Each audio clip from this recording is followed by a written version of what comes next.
Welcome to the Game Changer with Dr. Sharalyn, where purpose meets performance and leaders are built to shift legacies. I'm Dr. Sharalyn Payne, executive strategist, speaker, and the secret weapon behind leaders who drive transformation at the highest levels.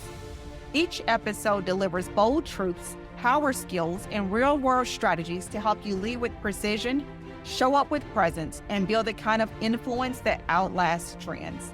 This is the space where high-impact decisions are born, where influence is intentional, and where the bold don't just lead, they change the game.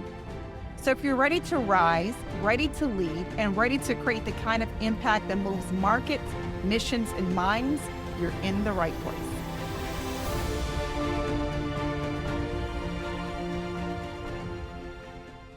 Welcome, Game Changers, to another episode where we're going to be talking to you about something so ultra important today, your career. Now, this is unlike any other interview we have ever done. Why? Because we have someone here who has been in the coveted role of the C-suite, and she can actually share with you what happens behind the scenes. I'm so excited because I love succession planning and those talent conversations of the people at the top who we think know it all, have it all, and we want to be just like them. She's going to be giving us some information from an insider's view and perspective today that's beyond my own. So I am absolutely thrilled to have here with us Courtney Intersimone. Courtney. Hey, Dr. Sharalyn, it's great to be here. Thanks for inviting me. I'm so happy you said yes, yes, Uh, yes. I'm thrilled. yeah, well, I'm Wow, thrilled to be here. we got a lot to talk about We today. do, we do. So, like you, I've been in talent management, org effectiveness, organizational excellence, transformation, whatever you want to call it. I like to say all the things. Yes, And it so is all the things, it is totally. all the things. Yeah, And so I am so looking forward to the insights that you're going to bring to us about the C-suite. Now, sure, before I get into all of that, why don't you share with us? I've kind of given them a little bit of snippet, but who yeah, you are, what you do, sure. and how you help people. Yeah, sure. So, right now, and for the past 4 years, I've been running my own private consultancy, and I both work with individuals, executives who are usually mid to latter part of their career. They've already achieved a great deal. They've already risen pretty far within the organizational hierarchy as leaders. They come to me when they know there's still more to be optimized, or when they're navigating a major transition, whether that was a transition that they wanted or didn't want but are now facing. And I'm helping those people to get their mojo back when that is what is needed, and position themselves for their next leadership opportunity.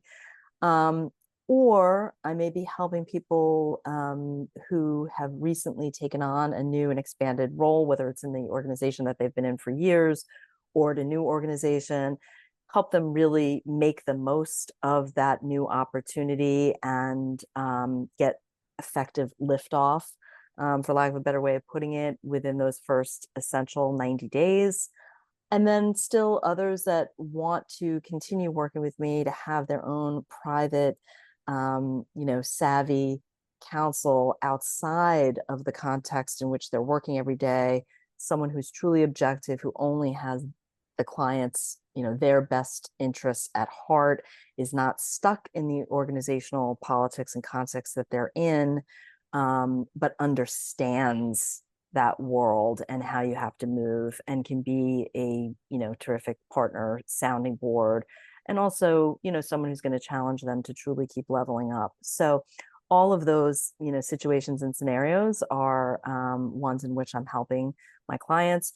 And then it makes up a slightly smaller part of my practice, but I also do work, being engaged through organizations, through leaders within organizations who want to do more team development work, and or stuff that we used to do all the time in-house in terms of general organizational effectiveness, culture work, organizational design, like how are you running your operations, and how can we, make sure that we've got the optimal flows from one team to another, and we've got the right talent in the right seats. So for me right now, that's a little bit smaller than my individual private work, but it's another important piece of what I do that I love. So yeah, that's what I'm doing now. And Yeah. that's coming after 26 years on the 26 years. inside. Yeah, on the inside, doing a lot of this stuff, but doing it from the perspective within the organizational construct, both, rising to very senior roles myself and leading a large global team. My last role was as chief talent officer for the financial institution that I was part of, but also in my HR capacity, supporting other leaders in running their organizations, and implicit in all of that, helping them navigate their career trajectory effectively. So it's run the gamut. Understood, understood. Let me ask you a question. How did you get Yeah. into that work? Yeah, so I'd love to tell you that it was all some big plan, but it was not. I had originally started out as a psychology major with plans to become a therapist. And I will not bore with all that, but midway through my graduate program, decided that I really enjoyed working with people in terms of how they can make the most out of their professional lives. But I also knew at that point that I was still fairly young and hadn't really walked the walk. And so I thought it made sense for me to first start by working within a business context and living that myself. And so I entered into human resources, which for me was a great, marriage of those two desires, bringing my psychology skills, my counseling skills, but also into the world of business and more of the organizational psychology initiatives. So that's what brought me to that world. And I started out, I happened to find my first really good opportunity within financial services. That was also not really by plan, but I'm grateful that that is what happened, because it's a very rewarding field, both challenge wise and otherwise. But I did not go in with the plan that I was going to be there for 25 years. But I was extremely fortunate to work with terrific people and to find myself really working with top of the house leaders and being um, present for, and soon and early enough in my career, having an influential voice in strategy conversations and doing exciting work. And and I just fell in love, frankly, with a lot of the people that I was working with. I'm not saying they were all great, but a lot of lifelong friends. And I kept getting new and better challenges, and so I stayed. But then finally said, okay, at some point I want to return to what I thought I would always do, which is running my own practice. So here we are. Awesome. Thank you for sharing that. Yeah. Now, do you find that most of the people who made it to the C-suite have they aspired to be in that role? You know, I haven't done hardline research on this, but my observation, in other words, like, did I really track every single person and interview them? Was Right. this always a plan? No. But I would say it's easily 50-50, and maybe even 60-40, with the majority being people who hadn't quite planned it. Now, I would say I know some people, particularly CEOs, who were harboring some kind of a vision that they were going to get to that spot. And I think you sort of you have to be intentional early on in order to ascend to that rank. But, there are others who I came across who, if they were being honest, sometimes if they're being interviewed in a public setting, they feel like they have to kind of recreate their history and say that it was all some big plan. But the truth is, I knew plenty of people who really started out with hey, I want to be successful. They didn't necessarily stop at the time when they first started in their path to define what success meant, other than, I guess, have a certain title that you could feel socially proud of, and earning the kind of money you wanted to earn to afford your family, the kind of lifestyle that you wanted to be able to provide. Um, and also high achievers who just by their nature want to excel. They were used to getting the A, whatever the A was, they wanted to keep getting the A, but they didn't necessarily have a plan of, I'm going to do this, then it's going to lead to that, and it's going to lead to that. But opportunity would often find these folks and keep unfolding, and they would go with it. So It was a combination. It was both. And I think that holds for today. There are some, you know, it what was that, a movie or book, like The Accidental Tourist? I'm often thinking of that title, like it's like the accidental leader. There are a lot of people who sort of fall into career paths that unfold to great heights of leadership, and they didn't necessarily plan that. And then there are others who, um, have been more intentional about positioning themselves for this path all along. Agreed. I've seen where, working in the organization, you have, different groups that have been created, right? Or plans, tracks, whatever, Yeah. rotations, whatever we want to say. And the Yep. goal is that you're being groomed and developed to move into a certain role. Not Yeah. necessarily, and it may be a leadership position in the company, not necessarily I'm making it all the way to the C suite.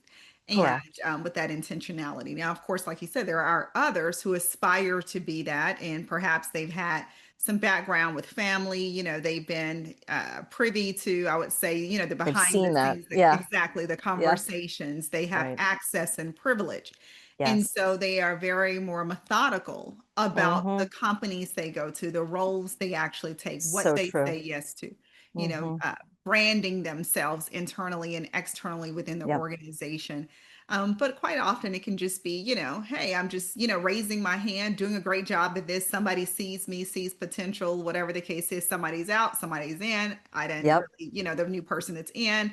I'm Yep. getting along with them while not back talking, talking bad about the person who's leaving, but showing loyalty to here. And I Right. have that organizational information. And the next thing I got a seat at the table, and it keeps Exactly. going from there. And there's nothing Exactly. wrong with that as long as you are developing in the role and rising to the occasion. Completely. Completely. No, completely. I see that too. Yeah. Perfect. I know you shared when we spoke about a person who you were working with, a leader, Yes. and that story really resonated with me. Do Yeah. you remember what I'm speaking of? I do remember what you're Can you speaking share of. that with Yeah. our audience? Yeah. Yeah. Yeah. So, this is somebody who I worked for. And it really, this story, and I know this isn't by accident, but this story really exemplifies these two paths that we're talking about here, which I certainly found operative, in my own experience. I, in this theory, was the person who was uh, less, for as organized and planful as I am about everything else, I was not per se as organized and planful about my career, other than, well, I'm going to be I'm highly responsible. I'm going to do good work. Of course, I appreciate great feedback, and I'll see how things unfold. Um, the person that you're referencing, that I know we had touched base off us touch base around offline, is a woman who I worked for. This is going back 10, 15 years ago.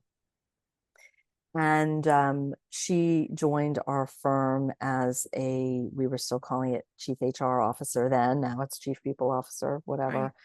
But she came in, and there was quite a buzz about her, as there often is with a new leader coming in. She Of was course. she was changing industries. She had previously been with PepsiCo, or Pepsi, I should say. PepsiCo technically is a subsidiary. Um, and within the HR world, Pepsi is known as sort of an academy of producing C-suite level, high caliber human capital leaders. So we were all a bit like, oh, who's this person coming in here? And anyway, she's fantastic. We started working very closely together early on. And one of the things that struck me, I mean, I became much more observant about, like, I watched her during her onboarding process and the kinds of things that she was doing. And I really was, to learn and get up to speed on the organization. But I was particularly intrigued because, as it turned out, and not that age really matters, but this was the first time that I was working for someone who was a peer from an age perspective.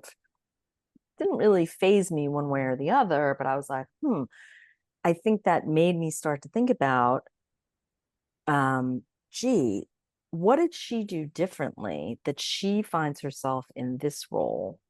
And mind you, at the time, it was not even on my mind that I should have had her seat. I hadn't been aiming for that role anyway. Like there was no bitterness around it. I just became curious. It was sort of like, oh, wow, what has she done? And of course, I learned a lot about, as all of us did, about her history, and she shared pretty freely. And prior to that, she had held a significant expatriate assignment at her old firm and was running a region with, she had 3 children and a very young child at the time. And we tell the story about how she got called internally at her old organization and offered this opportunity to run HR for the region, and they would have to pick up and move to Dubai. And I'm thinking to myself, would I just like pick up and do that? And she went for it, right? And I'm sitting here thinking, oh my goodness, like how does she know she can do that? And how, I mean, it sounds so silly now, Mhm. but I learned so many things from her. And Give us a I'm couple. yeah, so I mean, well, she was very directed in what she wanted. And that kind of brings us back to the conversation we've been having. In conversation with her and learning more about her sort of broader life history, I don't think she sat down right out of college and said, I want to be chief HR officer. But I think she was pretty clear that she wanted to put herself on a trajectory that would take her to the C-suite at some point. And as part of that, she was intentional about the kind of organization that she was going to work for. I think there may have been some luck, if you will, or circumstance that first led her to her organization. But as she took other roles in the organization, I think she, as much as she could influence it, she tried to influence who she was working for, um, from a perspective of what can I learn from them. She was very intentional about taking on challenges that maybe other people didn't want to take on, but that she knew if she did them effectively would both grow her stature and respect, and also teach herself like, hey, if I can take on this challenge, I can advance. So she wasn't like waiting for someone to make it happen for her. She was much more proactive in raising her hand for certain kind of opportunities, even when she might not have really known how she was going to do it. And so none of this is really original, but what struck me about it was seeing someone live these ideals of do it before you're ready, and you know um, surround yourself with other great people that you can learn from, whether it's who you're working for, who you're working with, or who's working for you. Don't be threatened by that. Also, and again, this is overused, but it's true. I think she had a very strong, um, as people say, bias for action. That sounds like such a trite phrase, but you know don't overthink things. Just Love that. basically get get to it, get moving. You can always course correct. And it is akin to, I know we all make a lot of comparisons to athletic sports. I wasn't myself particularly into sports, but I do get the analogy. It's like it's that same energy of, do I really want to run toward the ball? Do I want to, and not, I don't mean so much like hog it for, and not share on a team, but it's that like, I'm going to run toward the issue. I'm going to run toward the, hey, you better make it work, because if you choke, it's it's going to be bad for everyone, and that can be very stressful. I think you have to have that sense of like, I'm here to play. I'm going to play all out, and I'm going to run towards something. And I just think, she was very forward with all of that. And I think that, and obviously you have to have the results, right? You can't just want something and not deliver it. But it was the combination of it's almost like a certain level of audacity, to just say, yeah, I can go and do that. I bet deep inside, she was like, maybe I can, maybe I can't, but I'm gonna go and grab it.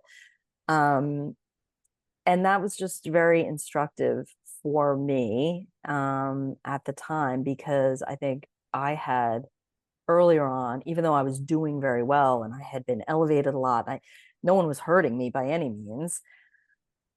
I probably had more room that I could have gone for, but I just wasn't thinking about, well, do I really want that? Is this for me? Or I might have gotten a little bit too caught up on the mystery of what's behind that other door, those people in there. And I think this comes up a lot with when people talk about the C-suite and the mystery of, what is it all that they're doing there? And surely people there must just know something that the rest of us don't. And, that's really not true. I think it's people who believe in themselves in the sense that they know that they can figure things out. And I that's like that. different. That's different from, oh, yes, I already know content wise all that I'm going to have to know to perform X, Y, or Z role. It doesn't work that way. It's like you're never going to be, if you really take a step back, you're never going to be in a situation where you know everything about everything. And that's not reasonable. And that's why you lead teams. And that's why you bring the right people together. And you're going to make mistakes and you're going to fail. And there is no handbook that teaches you everything you're supposed to need. But if you can cultivate that ability to trust yourself that I do know how to be resourceful, I do know how to figure things out, I do know who to go to for help, and I don't have to make it mean that I'm lacking in some way that I've gone to someone for help. And I think it's all of those qualities that are really important for succeeding at the highest levels of leadership. That self-belief is really important. So anyway, I went on a bit of a roundabout there. I don't know if that answered your question precisely the way you wanted. No, you did answer the question, but so much more came up, right? So I want to Yeah, talk to you about something um, I think that's important. There are so many, we have so many perceptions or beliefs, thoughts, about what it takes to succeed yeah, in that at that level, who yeah, these people really are. Are right. they really human? I Yeah, don't really know. Do they really eat? exactly. Yeah, So what are the most common misperceptions that people have about what it takes to lead at that level? yeah. Oh, what are some common misperceptions? Um, well, one is sort of what I was just talking about in terms of they, they in air quotes, all the people who find themselves in the C-suite, they must just be a different breed of human. They must know something that the rest of us don't know. Um, they must be superhuman in some capacity. Um, and it's understandable why we would think that from a distance, because they're often running these, extremely large organizations. Their schedules are just completely nonstop, and they're, kind of on stage in various, stages, both Right. internally and externally. It, uh, and you forget the fact that, they have an entire team that's helping them to do and get ready for all this stuff. Like, you're sort of projecting onto them like that they must be superhuman, and they really aren't. They just don't know how to utilize the resources that they have around them to support them to be the face of their organization, their team, whatever it is. I'm not saying folks don't work incredibly hard. That's not my point, but it's easy to glamorize and to sort of not glamorize, but to ascribe to individuals these superhuman characteristics, and because you're just looking at them as individuals performing, and you forget everything that's, behind them. So just one of the misperceptions I would say is this: oh, you're either born destined to do this and you have some special genes that make it possible, or not. I think another misconception is that you know people who ascend to the highest levels of authority are just more talented in terms of their expertise, um, and or right down to their raw intelligence level. And I mean, I don't think everyone believes that, but I think that there's enough people who have that as a Would agree. misperception, right? And it's, as I know well, Charlene, especially as you rise, it's really less and less about expertise and content knowledge. I mean, I'm not saying you know nothing about your field and just come Right. in, right? You got to know something, but actually it's much more around your ability to, dare I say, and I don't mean this just in a political sense, but like see the bigger chessboard, and understand how you can align people to get things done and how you tell a story, how you enroll other people in the, vision and mission of what we're doing, and, how you,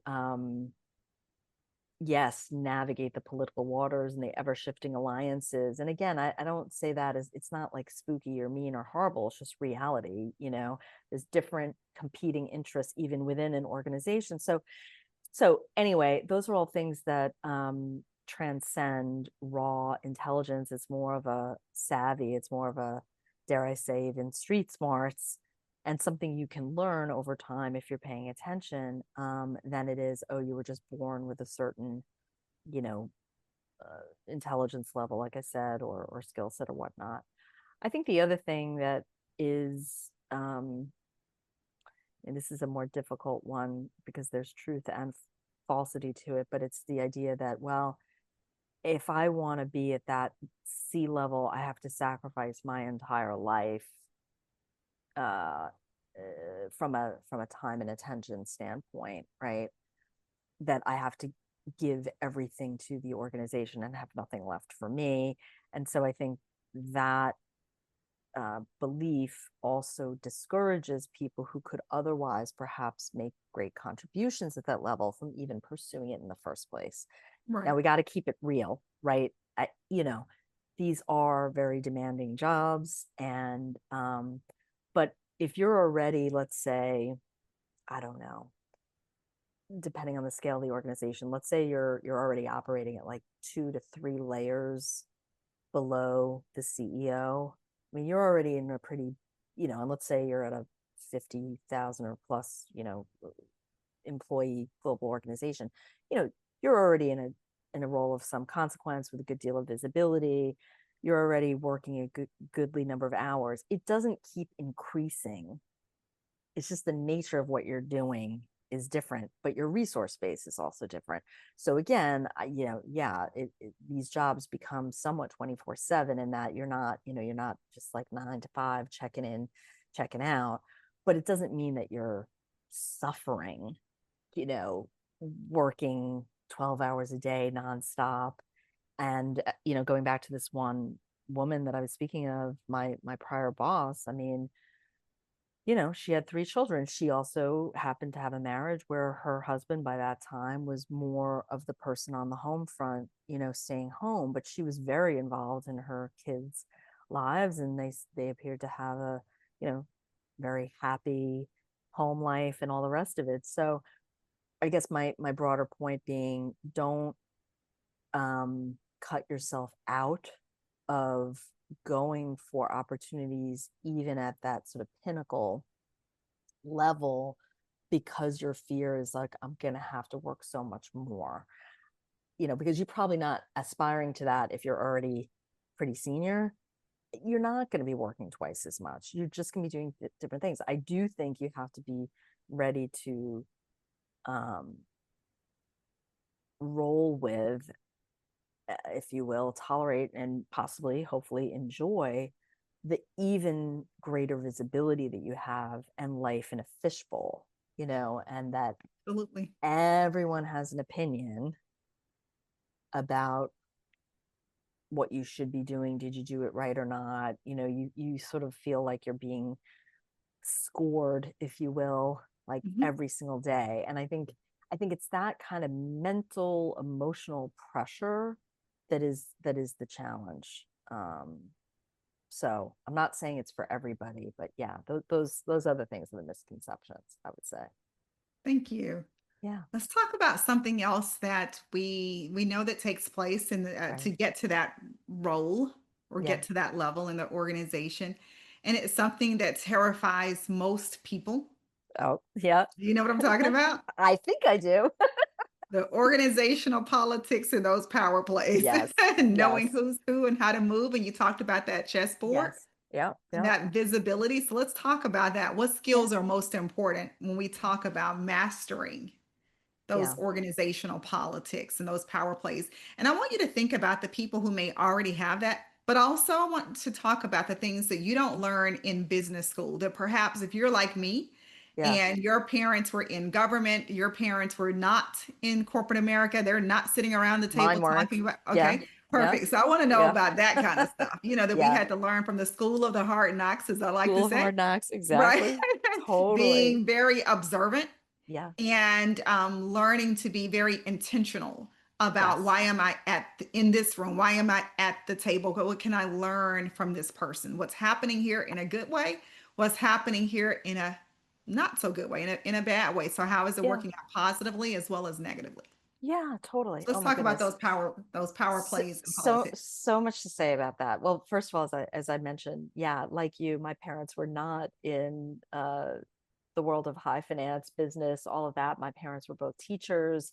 I knew nothing of this world. And by the way, the last place on earth I thought I would be professionally was on Wall Street working for, a financial services firm. It just wasn't even in my comprehension. And I remember when I first started the job, um, this is digging into the memory banks, but I remember when I first started, the woman who I worked for at that time, different from this other individual mentor I was speaking of, but the woman I was working for at that time, perfectly lovely. But very early on, I remember her saying, I don't even remember what was being discussed, but she made reference. She was telling me some story about something that was going on with some other people. And she was like, read the politics, da da da da. She made, it was like wink, wink, like whatever. And my naive young self, because I was probably like 25 at the time, 24, whatever, I was like, oh, but it's like that sounds awful. And what do you mean politics and like all this kind of stuff? And I really do. You should laugh because it is funny. Because I look back now and I'm like, oh my God, what, it's so naive. I wish we could find a different word than politics. I haven't found one yet. Maybe what I really want to do is normalize the word and take away some of the negative baggage that comes from it, because I think often, and certainly my younger self, immediately goes to, oh, politics means, you know, betrayal, uh, using people only for your own means, being very transactional as opposed to actually, really caring about another person you're having an interaction with, and betrayal, like you will step on someone's back to get where you want to go. Now, those are real things, and those are part of, I guess we could put that under politics, but that's not all of what politics is. I think, though, to the extent that some of those negative behaviors and outcomes exist, I think one of the things that's important is not being naive. So learning to, without being paranoid, but being, again, savvy, smart enough to just be mindful that other people than you may have a different agenda, quote unquote, which is like our fancy way of saying this other human being here, they may have something that they want to happen, like they want an outcome that may be in conflict with the outcome that you want. And they may try to influence others in the organization to get on board with what they want done. Right. And that's going to be at your expense. I would say that this is not something that is, what's the word I'm looking for? Like only an attribute of the for-profit business world. I like to tell people, clients all the time, anytime you have more than two people in a room, you have the potential for politics. Because at its broadest sense, it's just about using whatever power you have to get what you want. Mm-hmm. And if there's more than two people in the room, there can be factions that get formed, two Right. versus one kind of thing. So, so as far as learning, when whether you're in a for-profit scenario or not, I think what's important is to just always bring yourself back to, why does someone do and behave the way they do? I don't mean you have to do a full-blown like psychoanalysis on them, but like, you've got to be thinking about, what are these other stakeholders, you know what are their interests, what is their quote unquote agenda? Is the thing that I'm trying to get done going to be seen by them as helpful to what they want to get done? Is it going to seem like it's in conflict to what they want to get done? Or is it neutral to them? Also, knowing what they want to get done, what am I involved in that in any way? Am I seen as a barrier to them getting done what they want to get done? And how will they try to get around me? And it really is all about um, kind of two things that are interwoven, but I would say power, and I'll say more about that in a second, and relationships. And relationships can give you power, Absolutely. but there are other things that give people power, like how big is their resource base? Do they have the bigger budget that they can work with? I mean, on a grander scale, I would say, I'm sure many of your listeners have been through this, without getting into the specifics, I would just say, I remember, I'm running a team at the center of the organization in HR. One of the things that we were charged with was, learning and development programs for the whole company. And because, and we would have a certain budget to do this. And many times a business line who has its own budget would say, well, what you guys are offering from the center is insufficient for what we need. We're going to go pay, we're going to build our own thing. This is a story as old as time. There's nothing unique and special about this dynamic. But my point is, even beyond that, the executive committee or the C-suite leader who has the biggest purse strings is calling the shots on things that maybe isn't for them to call the shots on, but they can write the check. So again, that's glaringly obvious, but what's also shocking to me is how little sometimes people pay attention to who are the ones who have a stake in what I'm trying to do. How am I going to be affected? I may be trying to make a big case, hey, give us a budget of X million dollars and we can do this, this, and this. And someone over here is saying, hey, I've already got the budget and I want to do it my way. I don't want to be bothered with what you're going to do. So I'm going to do this over here, but also, if I saw that all up front, who else could I maybe align? Could I maybe get that business leader who owns the big checkbook on side to say, hey, I can still do for you. Can you cut me a check that'll help to do this? And here's what's in it for you to do that. I mean, I know I'm talking in broad terms, so it's hard to fully bring this to life, but I guess the point I'm trying to get at for the audience is, this is why the analogy is made to chess so often, because it's about anticipating and seeing different moves and different counter Absolutely. moves and different reactions.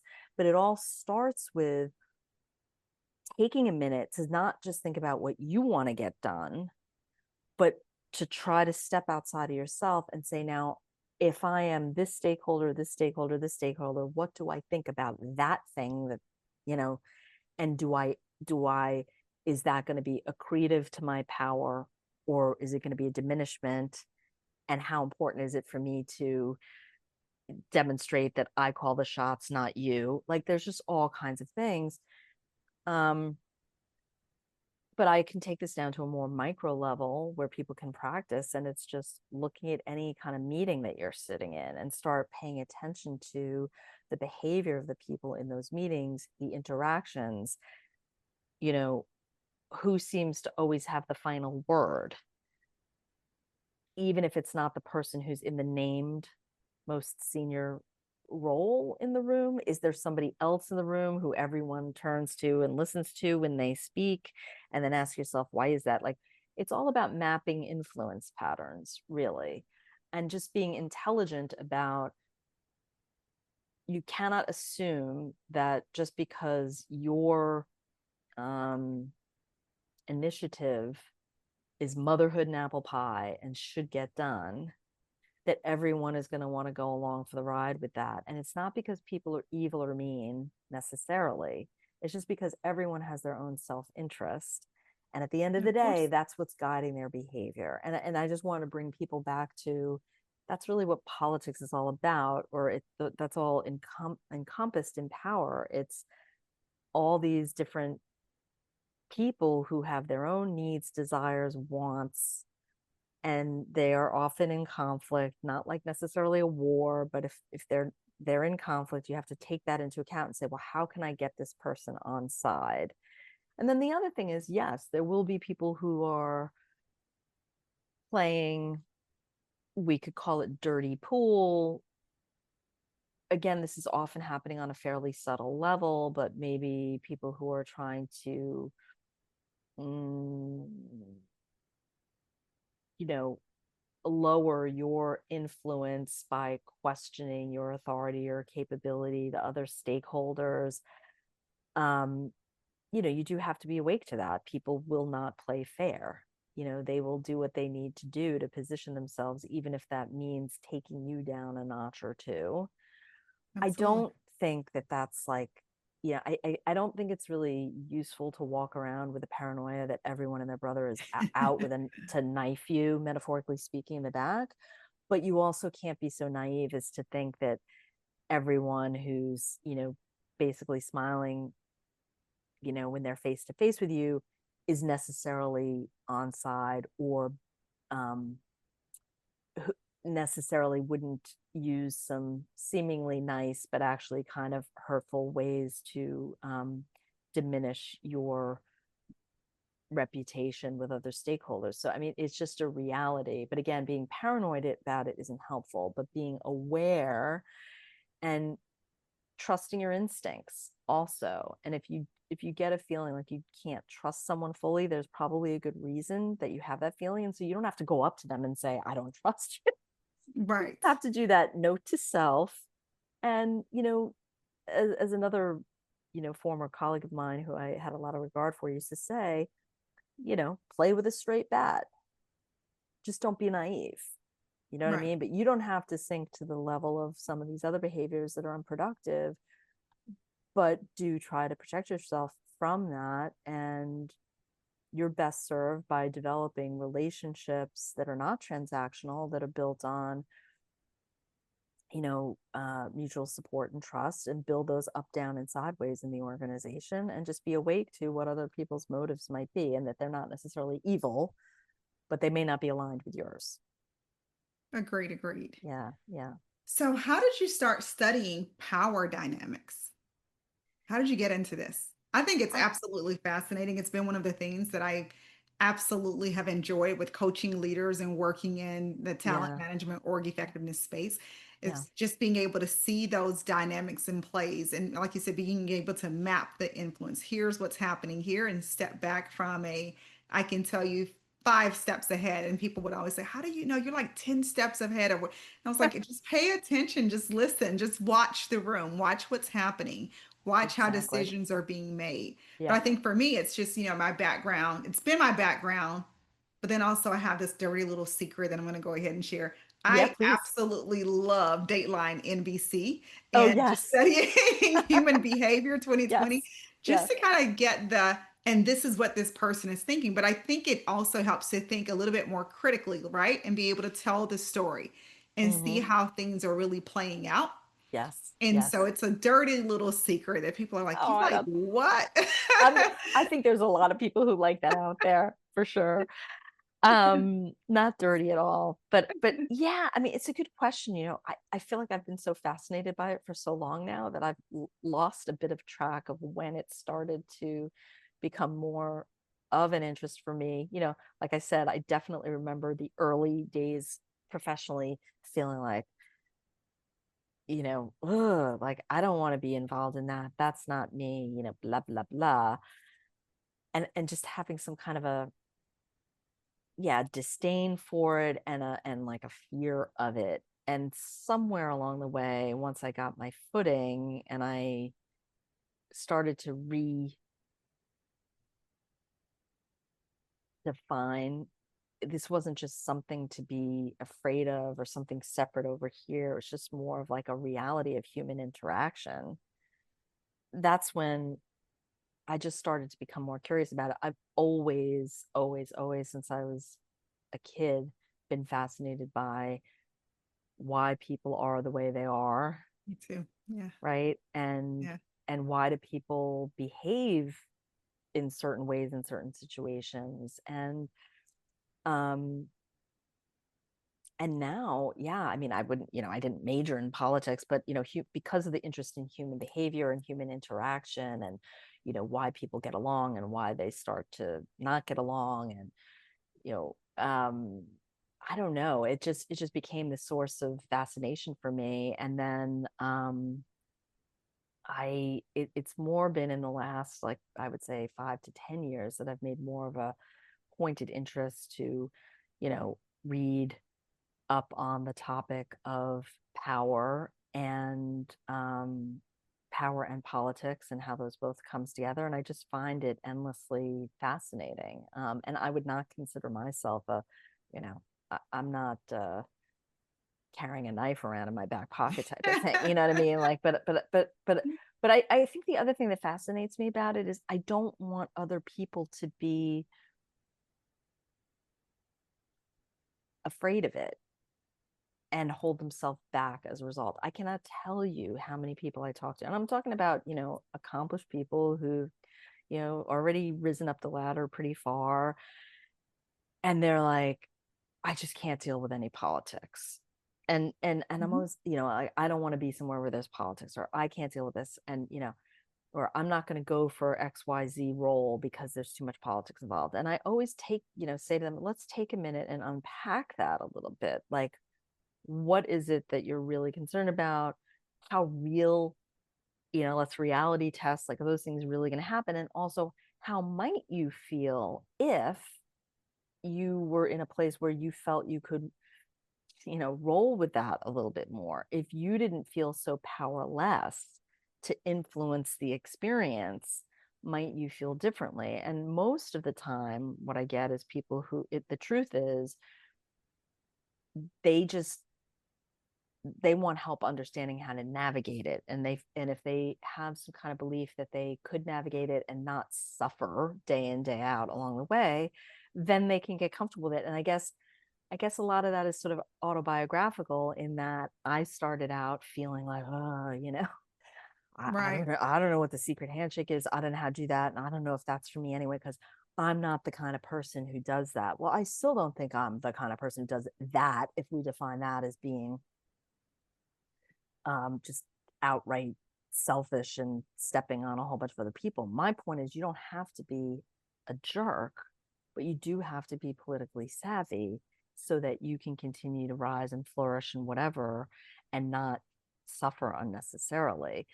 And also, it's really a subset of influencing, and you can't get things done, Right. particularly in bigger and bigger roles of consequence, without knowing how to navigate politics and without the use of power. And I guess I know I'm using the terms interchangeably, and they're not the same term there, but They are they not. are, they are related to each other. And I think that's my other big passion, is like helping people not be afraid of power, which it sounds silly. I'm not saying everyone is, but there are more people than you would think who are, rather than not, or because they're concerned about what that says about them as a person, that they want to have power. power, just like money, is neutral, Hmm. right? But there's a lot of baggage that people mental baggage and associations that we have with these terms.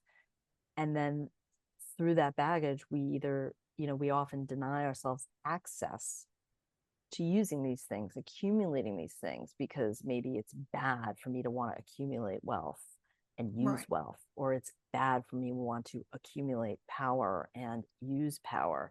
And most of our socialization and judgments of those are somehow dark, negative, only shallow people do that, blah, blah, blah. And that's just simply not the case. Right.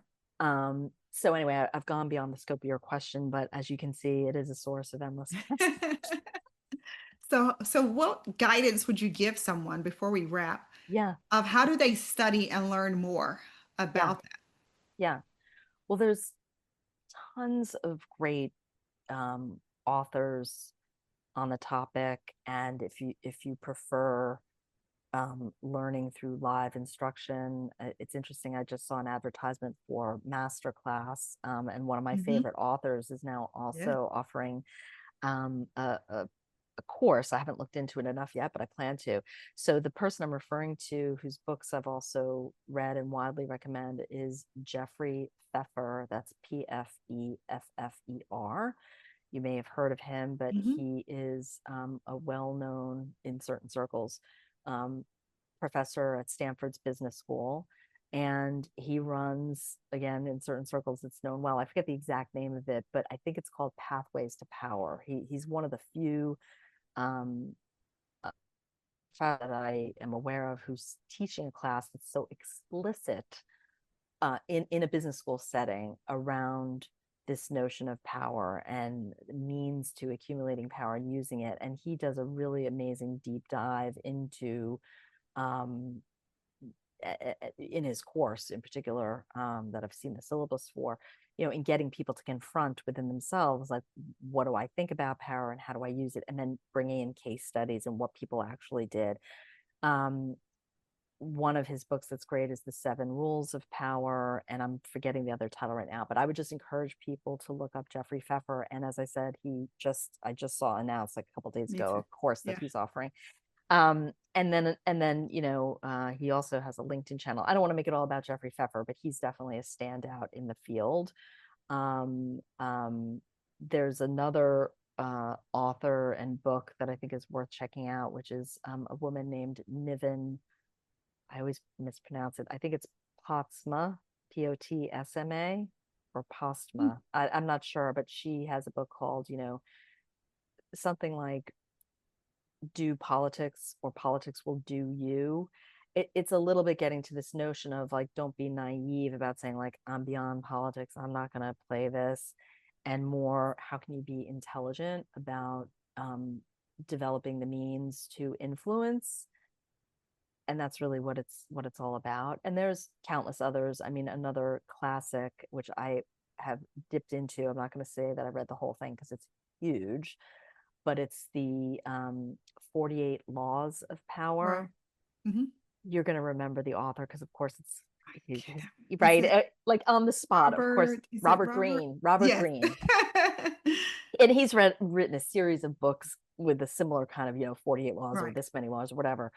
And it's very confronting because a lot of it is drawing on ancient wisdom from Right. classical ages and beyond, and certainly includes stories and ideas that many of us would associate with sort of the negative, the so-called dark side of power. But it's still instructive Hmm. to read it, and you'll start to pick up on patterns and ways you've seen other Right. people behave. And part of being able to understand and both you know accumulate and use power for good is understanding and having awareness of how other people do it. And then you get to choose which ways you're going to do it, what fits within your value system. But it's good to see the range of, and how this has been looked at over centuries of existence. So Right. those are some places that I would start. I'm sure there's like millions of others, but those are the top ones I would suggest. Thank you. I appreciate that. I know our Yeah, audience is going to love that as well. good, good. Before we wrap, Yes. what's the one thing you want to leave with our listeners? The one thing I want to leave with your listeners is don't prematurely cut yourself out of opportunity because of some preconceived notion of what's required of you, whether it be, I'm going to have to work 24/7 and never see my family, or, oh, those people must know something I don't, or I don't know how to, or I'm not entirely comfortable with the notion of politics or power. And I know that's going to be more important as I go on.